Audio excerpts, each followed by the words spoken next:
করতে থাকবে। জোরে বলেন নাউযুবিল্লাহ মিন যালিক। এত ওয়াজের পরে এরপরেও সুদ বাদ দেয় না আমাদের সমাজে। বলেন তো এরকম চক্রাহারের সুদ আমাদের সমাজে আসেনি না নাই? বৈশাখের সুদ আরো জোরে কোন? যারা এই সমস্ত সুদ খায়, হারাম খায়, যারা এই সমস্ত সুদ বাদ দেয় না, আল্লাহর সাথে যুদ্ধ ঘোষণা। যারা এই সমস্ত সুদের লেনদেন করে, আল্লাহর কসম যদি তওবা করে সুদের লেনদেন বাদ না দেয় তাহলে জান্নাতের দরওয়াজা দিয়ে ঢুকতে পারবে না। আপনাদের এলাকার যদি কোনো কুলাঙ্গার বদমাশ তার মার সাথে জিনা করে, এরা আপনারা কাউ জায়গা দেবেন না, কথা কয় না। মায়ের সাথে যদি জিনা করে কোনো কুলাঙ্গার, কোন গ্রামে যদি এরকম ধরা পড়ে, মানুষ তাকে জায়গা দেবে না। কোন গোষ্ঠীতে ধরা পড়লে গোষ্ঠীর মানুষ তাকে জায়গা দেবে না। কোন পরিবারে ধরা পড়লে পরিবারের মানুষ তাকে জায়গা দিবে না। আল্লাহ পাক রব্বুল আলামিন বলেন, যারা সুদ খায় সে আপন মায়ের সাথে জিনা করার সমান। এটা হলো সুদ খাওয়ার সবথেকে ছোট গুনাহ। এবং সুদের গুনার ক্ষেত্রে শুধুমাত্র যে সুদ খায় তারা সমান না। আল্লাহর নবী বলেন, যে সুদ খায়, যে সুদ দেয় এবং সুদের লেনদেনে যারা সাক্ষী হয়, নবী বলেন তিনজন সমান পাপী। বলেন কি পাপী? আরো জোরে কান, সমান পাপী। এই জন্য মুহতারাম হাজিরিন, যারা সুদ খায় এরা কিন্তু দুনিয়াতেও খুব শান্তি থাকে এমন না। সুদের পয়সা জমাইতে জমাইতে বিল্ডিং বানায়, গাড়ি বানায়, কিন্তু দেখবেন তার কিডনি একটা নাই। কথা কয় না? কয়দিন পরে কিডনি আরেকটা নাই। এখন ডাক্তারকে যদি বাঁচতে হয় আপনাকে ডায়ালিসিস করতে হবে। এতদিন পর্যন্ত গরিবের রক্ত চুষে যে সুদের পয়সা জমাইছে, প্রতি সপ্তাহে ডায়ালিসিস করতে করতে সব শেষ। কয়দিন পরে আরো টাকা নাই, এখন দেখা যায় হার্ট ব্লক, ডাক্তারকে চিকিৎসা করতে বহুত টাকা লাগবে, তা বাস বাড়ি একটা বেঁচে। এরপরে কয়দিন পরে দেখা যায় তার বউরের সমস্যা, কিডনি দুইটা সমস্যা, তারপরে হার্ট ব্লক হয়েছে, বউর চিকিৎসা করায়। এরপরে দেখা তার সন্তান অসুস্থ হয়ে গেছে, এটারও চিকিৎসা করায়। সুদ খায়া যা পয়সা জমাইছে সব দুনিয়া তুই শেষ। বিশ্বাস হয় না? তালাশ করে দেখেন আসেনি না নাই। আরো যারা বলেন আসেনি না নাই। কিন্তু এরপরও কেন আমরা সুদ খাই? এত বড় ধমকি আল্লাহর পক্ষ থেকে। মুহতারাম হাজিরিন, এখন এই যে সুদের ব্যাপারে এত ধমকি, শুধুমাত্র চক্রাহারের সুদ না, বিভিন্ন ধরনের সুদ আমরা দেশে আছে। ব্যাংকের টাকা যারা আমরা জমা করি, এরপরে লাভ গণ্য খাই, এটা সুদ না হালাল? কথা কয় না? এই ব্যাংকের সুদটা বড় মারাত্মক সূক্ষ্ম ভাবে আমাদের দেশের কিছু মানুষ কয়, হুজুররা আপনারা খালি ওয়াজ করেন সুদ খাইলে মানুষের লস হয়, আমরা দেখি লাভ হয়ে গেছে। বছর গুনলে টাকা পাওয়া যায়, বছর গুনলে টাকা পাওয়া যায়। ও বেকুফের দল! বাংলাদেশের যদি ব্যাংকের সুদের লেনদেন বন্ধ হয়ে যেত, যে বিস্কুট কিনে খাই আমরা 5 টাকা দিয়া, এই বিস্কুট আমরা কিনতে পারতাম মাত্র 50 পয়সা দিয়া। কাজে যারা ব্যাংকের থেকে সুদ উঠাই আনতেছেন বড় আনন্দ চিত্তে, আনন্দের সাথে মনে করছেন খুব লাভ করছি। এই ব্যাংকওয়ালার কারণে আপনারা যে বিস্কুট কিনতেছেন 5 টাকা দিয়া, ব্যাংকওয়ালারা যে সুদের লাভ আপনাকে দিচ্ছে, এই লাভটা ঘুরে গিয়ে আপনার পকেট থেকে আরো বেশি যাইতেছে। আপনারা একটু সুন্দর করে আমি দেখাই, আমরা বাংলাদেশে যত বড় বড় ফ্যাক্টরি আছে, এরা কিন্তু নিজের পয়সা দেয়া, কের পয়সা? সব ব্যাংকের পয়সা, ব্যাংকওয়ালারা পয়সা দেয়।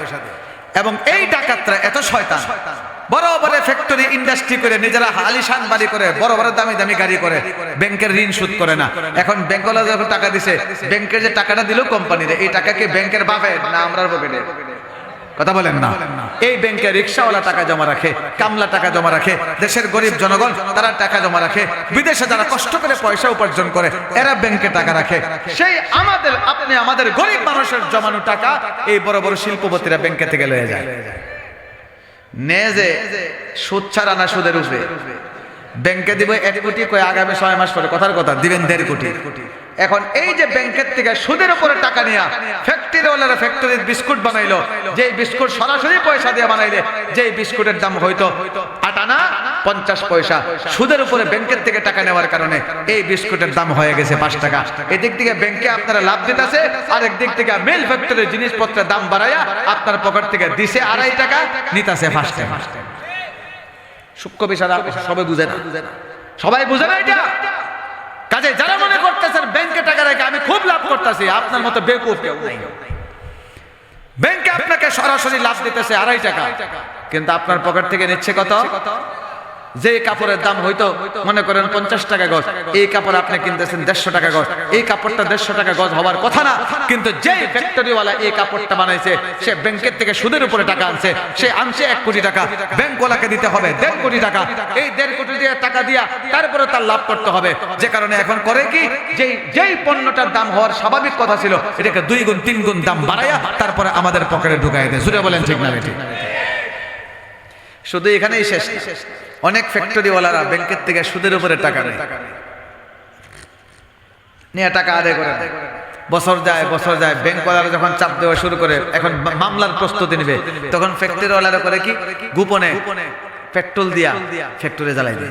মাঝে মাঝে দেখেন না বড় বড় ফ্যাক্টরিতে আগুন লাগছে, আপনারা মনে করেন এটা অটোমেটিক লাগছে না, এই ফ্যাক্টরির মালিক সে ব্যাংকের থেকে যে সুদের উপরে লোন আনছিল এই লোন আদায় করতে পারে না, এজন্য মামলার থেকে বাঁচার জন্য নিজের ফ্যাক্টরি নিজেই আগুন দেয়া জ্বালায়। এখন ব্যাংকওয়ালারা কয় আমি টাকা করতে দিব, আমার ফ্যাক্টরি চলে আসে। এখন এই ফ্যাক্টরি যদি আবার তৈরি করতে হয় আমার তো আরো টাকা দরকার, আগে নিচে 1 কোটি এখন নেবে আরো 2 কোটি। তাহলে গরিব জনগণ ব্যাংকে টাকা রাখতেই থাকে আর সামান্য 2.5 টাকা আমাদেরকে লাভ দেয়, আমরা মহা খুশি, ব্যাংকের টাকা দিয়ে প্রচন্ড লাভ করে ফেলছি। কিন্তু এই সমস্ত রক্তচোষা বড় বড় শিল্পপতিরা গরিব জনগণের টাকা ব্যাংকের থেকে নিয়ে এরা ঠিক মতো ব্যাংকের টাকা আদায় করে না, ফ্যাক্টরি আগুন দিয়ে জ্বালায় দেয় এবং সুদের উপরে টাকা নেওয়ার কারণে সে যে বিস্কুটটার দাম হওয়ার কথা 5 টাকা, এই বিস্কুটের দাম 10 টাকা, আমি ব্যাংকের থেকে লাভ পাইছি 2.5 টাকা, 2.5 টাকা লাভ ব্যাংকের থেকে পাই, আমি বড় খুশি। আর যে বিস্কুটটার দাম ছিল 2.5 টাকা, এই বিস্কুট আমি কিনতেছি 10 টাকা দিয়া, পাইছি 2.5 টাকা, দিতাছি 10 টাকা, লাভ কোন হইছে আমার বুঝাই, লাভ হইছে ব্যাংকের থেকে পাইছি কত, দিতাছি কত, লাভ হইলে কোন। এই জন্য মুহতারাম হাজিরিন, যারা সুদ গ্রহণ করে এরা কখনোই লাভবান হতে পারে না, আর যারা সুদের লেনদেন করে মানুষের রক্ত চুষে খায় এরাও দুনিয়াতে লাভবান হতে পারে না, আখিরাতেও লাভবান হতে পারে না। কাজেই মুহতারাম হাজিরিন, যদি আল্লাহর আযাব থেকে বাঁচতে হয়, আল্লাহর যুদ্ধ ঘোষণার থেকে যদি বাঁচতে হয়, নবীর যুদ্ধ ঘোষণার থেকে বাঁচতে হয়, আমার জান্নাতুল ফেরদাউসে যেতে হয়, তাহলে আমাদেরকে এই হারামের মতো, সুদের মতো এই মহা হারামকে আমাদেরকে অবশ্যই বাদ দিতে হবে। জোরে বলেন ঠিক না ঠিক? আমরা রাজি আছি নি? আত্মলে বলেন সুদ খাবো না, সুদের লেনদেন করব না, আমরা সুদের লেনদেনের সাক্ষী হব না। জোরে হাত দিয়ে বলেন ইনশাআল্লাহ, বলেন আরো জোরে বলেন ইনশাআল্লাহ। বলেন যারা সুদ খায় এরা ভালো মানুষ না জালেম, আরো জোরে বলেন যারা সুদ খায় এরা ভালো মানুষ না জালেম। জালেমকে সাহায্য করা যায় আছে, কথা বলেন না? কাজে যারা সুদ খায় এও জালেম, যারা এই সুদাল্লার কাছ থেকে ঋণ আইনে এরা সুদাল্লাকে সাহায্য করার কারণে এরাও জালেম। এই সুদের লেনদেনে যারা সাক্ষী হয়, এই অবৈধ লেনদেনের সাক্ষী হওয়ার কারণে সেও জালেম। কাজে আমরা সুদ খায়ও জালেম হব না, সুদের লেনদেনের পয়সা নিয়েও আমরা জালেম হব। আমরা সুদ খায়ও জালেম হব না, সুদ দিয়েও জালেম হবে না। জোরে বলেন ইনশাআল্লাহ, আরো জোরে বলেন ইনশাআল্লাহ, আরো জোরে বলেন ইনশাআল্লাহ। মুহতারাম হাজিরিন, ব্যবসা বাণিজ্য হালাল নেই, কথা কয় কেমনে হালাল?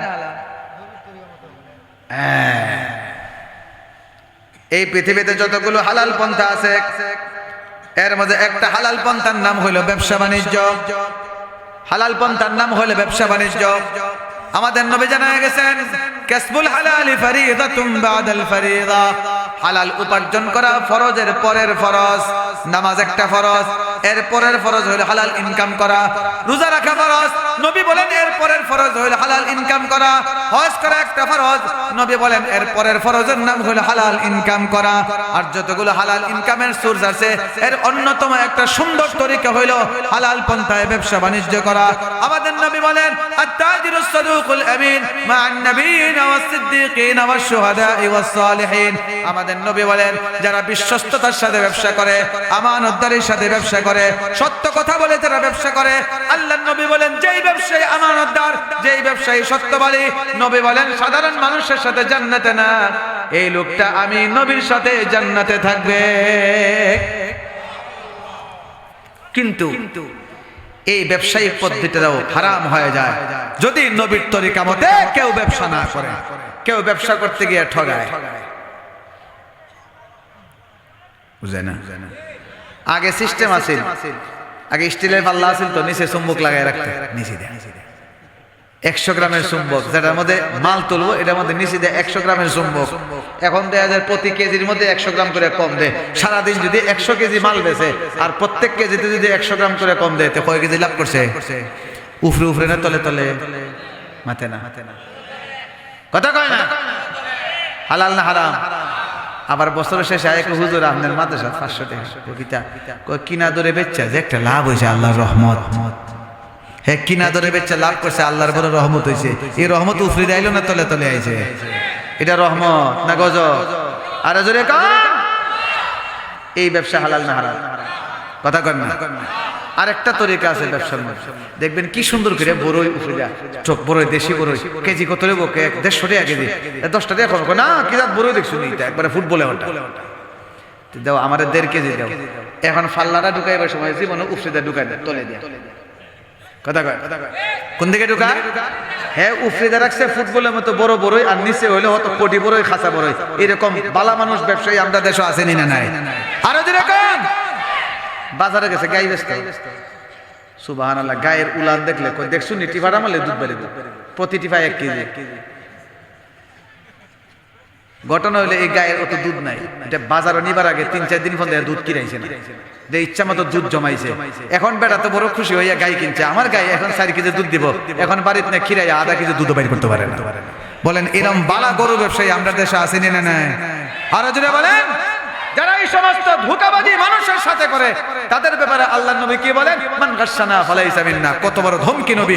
নবী বলেন যারা আমাদেরকে ঠগায়, নবী বলেন সে আমার উম্মতের অন্তর্ভুক্ত হতে পারে না। ব্যবসা বাণিজ্যে ঠগাইবার কারণে বিগত কত নবীর উম্মতকে আল্লাহ ধ্বংস করে দিয়েছে, শুধু এই অপরাধের কারণে। হযরত শুআয়ব আলাইহিস সালাতু ওয়াস সালামের জাতি মাদায়েনবাসী, এদেরকে আল্লাহ ধ্বংস করেছেন। এদের অপরাধ ছিল এরা পাল্লায় মাপে কম দিত। وإلى مدين أخاهم شعيبا قال يا قوم اعبدوا الله ما لكم من إله غيره ولا تنقصوا المكيال والميزان। রব্বুল আলামিন বলেন, শোনো, মাদায়েনবাসীর কাছে আমি শুআয়ব নবী পাঠাইলাম। শুআয়ব নবী তাদের কাছে এসে বলেন, হে আমার জাতি, এক আল্লাহ বিশ্বাস করো, আল্লাহর সাথে শরীক করবে না, এবং তোমরা যে ব্যবসা বাণিজ্য করো এই মাপের মাঝে, পাল্লার মাঝে কম দিবা না। কিন্তু শুআয়ব নবীর কথা এরা শুনে না, এরা উল্টা কি কয় জানেন? শুআয়ব তোমার নামাজ দিয়ে তুমি থাকো, আমরা সাথে পণ্ডিতি করতে আইও না, তোমার দেখতে নিয়ে বড় ভালো মানুষ মনে হয়, তুমি কেন লাগে আমরা ব্যবসা বাণিজ্যের মধ্যে নাক গলাইতে আইছো? আমরা যেমনে বাপদাদার আমল থেকে ব্যবসা করছি, যেমনে মন চাই এমনে ব্যবসা করবো, তোমার নামাজে কি তুই শিখাইছি? ইজাত চরিত্রের মানুষ বাংলাদেশও না। আমরা কথা কইলে মোল্লা বেটা বেশি মারতো না, তোমার দৌড় হলো মসজিদ পর্যন্ত, তা আমার দৌড় তো বেটা মসজিদ পর্যন্ত, তোর দৌড় তো সিনেমা হল পর্যন্ত। কথা বলেন না? তোর দৌড় তো বেশ্যাখানা পর্যন্ত, আমার দৌড় তো আল্লাহর ঘর মসজিদ পর্যন্ত। আমাদের সমাজে কিছু মানুষ আছে, উলামায়ে কেরাম হারামে বাধা দিলে, গান বাজনায় বাধা দিলে, যাত্রায় বাধা দিলে, সিনেমায় বাধা দিলে, সুদের বিরুদ্ধে কথা বললে কই মৌলবীরা দেশের উন্নয়ন চায় না, এরা সাংস্কৃতিক উন্নয়ন চায় না। তোমরা সাংস্কৃতিক উন্নয়ন করতে করতে এত উন্নয়ন করছো, এখন বেড়ায় মনে মনে বেডি হয়ে যায়, বেডি মনে মনে বেটা হয়ে যায়।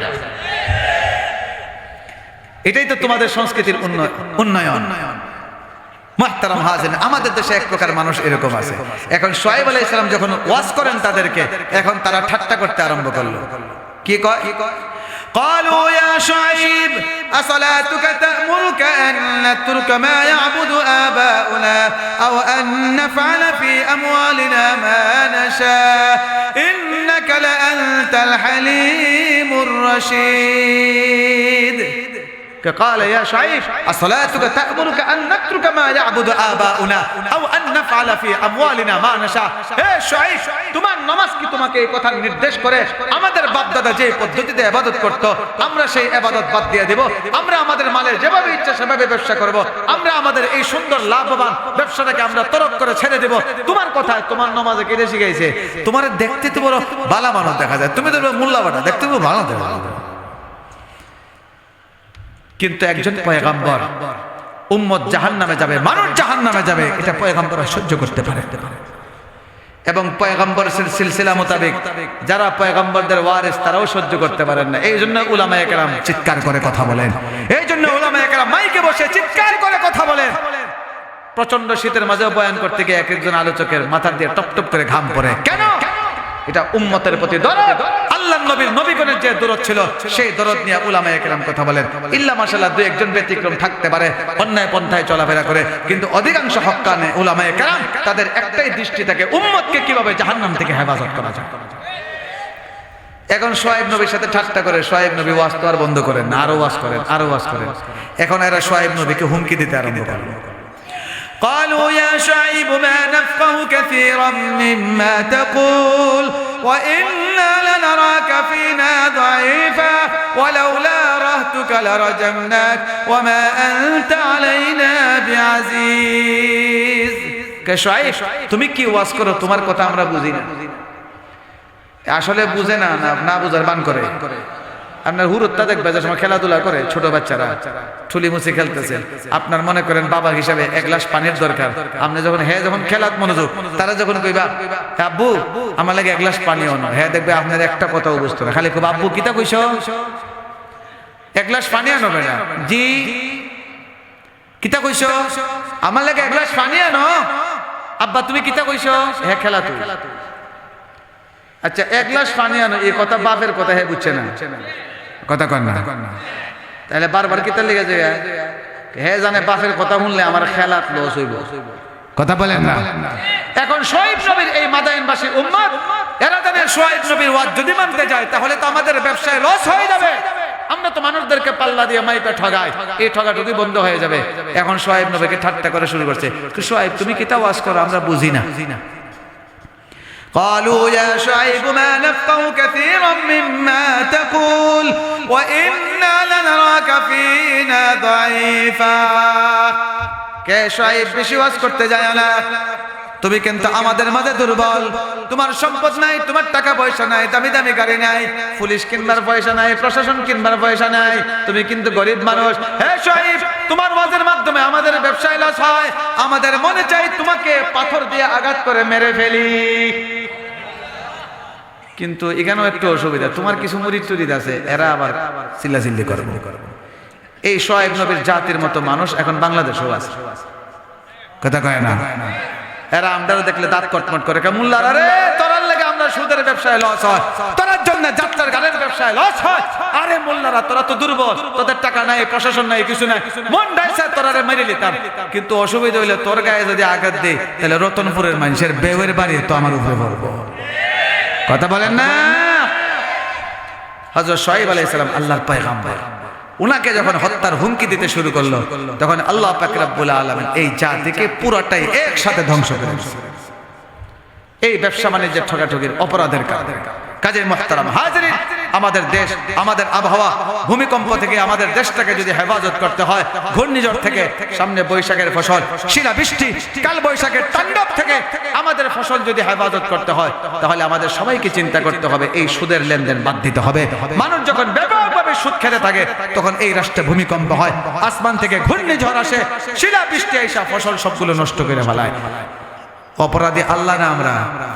কাজে আমরা যদি আমাদের ফসলের হেফাজত চাই, আপনারা চান ফসলের হেফাজত চান, ভূমিকম্প থেকে এই রাষ্ট্রের হেফাজত চান, ঘূর্ণিঝড় থেকে হেফাজত চান, তাহলে আমাদেরকে হারাম বাদ দিতে হবে। রাজি আছি ইনশাআল্লাহ? কাজে আমরা ব্যবসা বাণিজ্যেও ঠকাঠকি করবো না। আল্লাহ পাক রব্বুল আলামিন আমাদের সবাইকে সুদ ছেড়ে ব্যবসা বাণিজ্যের ঠকাঠকির লেনদেন বাদ দিয়া আল্লাহ হালাল পন্থায় খায়া জান্নাতে যাওয়ার জন্য আমাদের দেহটাকে উপযুক্ত করার তৌফিক দান করুন। সবাই বলেন আমিন, আরো জোরে বলেন আমিন। ওয়া আখিরু দাওয়ানা আনিল হামদুলিল্লাহি রাব্বিল আলামিন। আলমগীর মিয়া কইছিল একটু বইতাম বাজার পরে, এটা কিতাব বইতো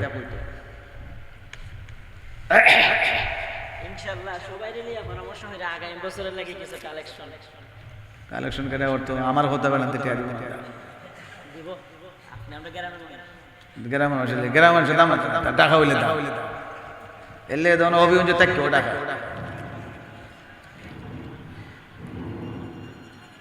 এতে বন্ধ করে লো ক্যামেরাটা। আগামী বছর মাইক ফ্রেন্ডের পোস্টার এবং ৫,০০০ ১০,০০০ যারা লেখায়, আলহামদুলিল্লাহ আমাদের গ্রামের মাহফিলটা বিশেষ করে আমাদের যারা প্রবাসী আছে আলহামদুলিল্লাহ ২০,০০০ টাকা পর্যন্ত একজন দিছে, ২০,০০০ ১০,০০০ ৫,০০০